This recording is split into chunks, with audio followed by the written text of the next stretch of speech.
बलोचिस्तान के साहली शहर गवादर से गिदरोशिया पॉइंट के नुमाइंदा उबैदुल्ला बलोच की रिपोर्ट के मुताबिक डिप्टी कमिश्नर गवादर हमीदुर रहमान ने मीर अब्दुल गफूर टीचिंग अस्पताल का दौरा किया, जहां उन्होंने अस्पताल की मजमूई सूरत हाल, तिब्बी सहूलियात और मरीजों को दरपेश मसाइल का तफसीली जायजा लिया।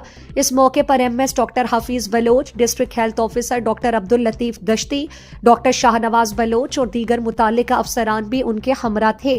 डिप्टी कमिश्नर ने दौरे के दौरान डिस्ट्रिक्ट हेडक्वार्टर अस्पताल को दरपेश चैलेंजेस और वसाइल की दस्तयाबी का बगौर मुआयना किया।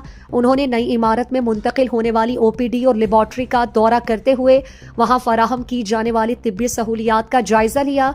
इस मौके पर उन्होंने मरीजों के मसाइल और मुश्किलात भी दरियाफ्त किए। डिप्टी कमिश्नर हमीदुर रहमान ने खुसूसी तौर पर डायलिसिस सेंटर का दौरा किया, जहां उन्होंने दाखिल मरीजों की अयादत की और तिब्बी आलात की दस्तयाबी और मयार का जायजा लिया।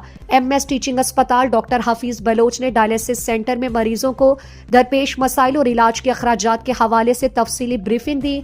उन्होंने बताया कि जनवरी के महीने में 83 मरीजों को डायलिसिस की सहूलत फराहम की गई। डिप्टी कमिश्नर ने मरीजों की बेहतर देखभाल और तिब्बी सहूलियात में बेहतरी के लिए अस्पताल इंतजामिया को हर मुमकिन ताउन की यकीन दहानी कराते हुए कहा कि डायलिसिस के मरीजों को मुकम्मल सपोर्ट फराहम की जाएगी और इस हवाले से किसी भी किस्म की कमी को पूरा करने के लिए इकदाम किए जाएंगे। उन्होंने मुतालिका हुकाम को हिदायत दी कि अस्पताल में इलाज मुआलजे की सहूलियात को मजीद बेहतर बनाने के लिए अमली इकदाम किए जाएं, ताकि मरीजों को किसी किस्म की परेशानी का सामना न करना पड़े।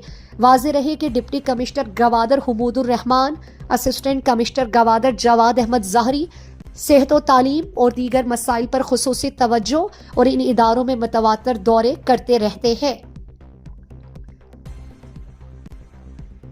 बलोचिस्तान की ताज़ा तरीन खबरों से बाखबर रहने के लिए गिदरोशिया पॉइंट चैनल को YouTube पर सब्सक्राइब करें और Facebook, Instagram और TikTok पर फॉलो करें, ताकि आपसे कोई खबर रह न जाए।